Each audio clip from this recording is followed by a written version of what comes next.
Predator movie was dropped 1987 and to be one of the illest action movies of the 80s. In fact, till this day it is still highly rated by many people. However, the sequel Predator 2 was a bit of a disappointment. First of all, many had expected to see Arnold Schwarzenegger as the lead actor, and instead Danny Glover was casted, who in the time was doing well in crime-related movies. The movies that followed failed to match the power of the testosterone-fueled hit that started it all. Fast forward 2022, Predator 5 aka Prey. This prequel movie bypassed theaters and went straight to streaming, which is rather strange considering the popularity of the franchise. But this is not due to the low quality of the movie itself. We are still to find out while producers made this choice. While Prey isn't quite as good as Predator, it's still a decent watch and is arguably better than the sequels that followed on from the 1987 movie. Despite the lack of any real combat, these initial scenes are integral to the story as they showcase both Naru's plight and the Predator's quest to find the dominant species on the planet. We learn more about Naru and her battle to fight for equality, a fight that still takes place between women and men today, and we discover more about the Predator's abilities as it hunts its prey for sport rather than for survival purposes. The alien versus human combat, when it does eventually come, is raw and brutal, as the indigenous people of the land take on the being that is quite unlike anything they have encountered before. They are as underpowered as you might expect, which is partly the cause of their downfall, but as they have trained themselves to fight on regardless, despite the power of the enemy, they aren't prepared to back down.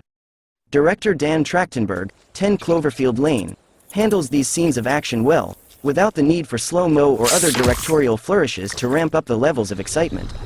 Combat is swift and well constructed, even though the outcome of most fights is never really in question, as it soon becomes clear that rushing in for the kill isn't the right answer. Naru realizes takes time observing the Predator and its movements before making a plan of attack. In this age of superhero movies where the heroes spend more time punching their way to victory instead of using their brains, Naru's decision to slow down and chart her enemy's weaknesses before going on the attack is quite refreshing.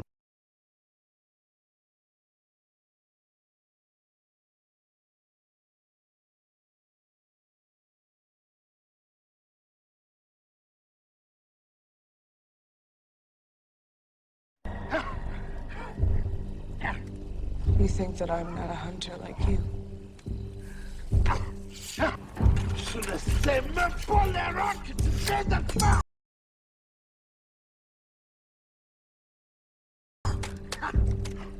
And I'm not a threat. That is what makes me dangerous. But I'm killing you.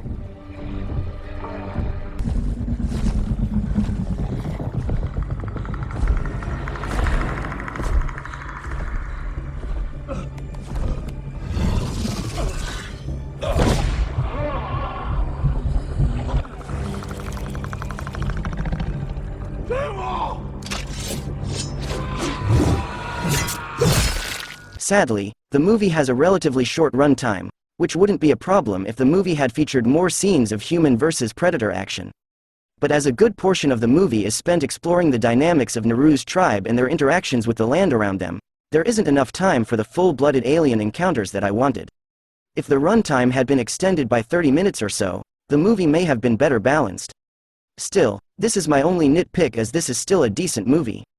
The Predator is as intimidating as it ever was and remains an unnerving presence due to its ability to remain invisible while stalking its prey.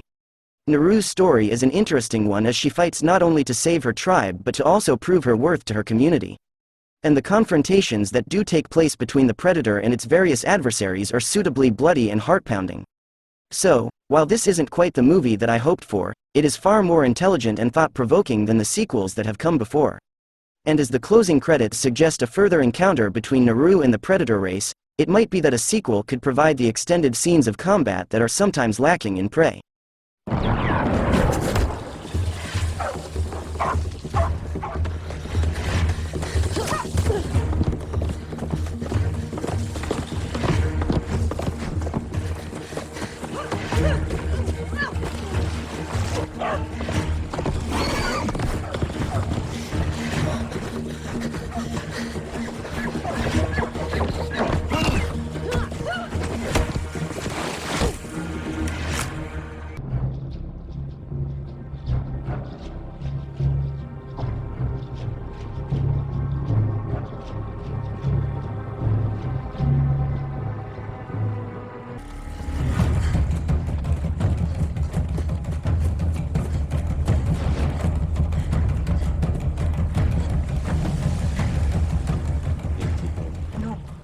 have to warn my brother. Paka, go with her.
Realizes takes time observing the predator and its movements before making a plan of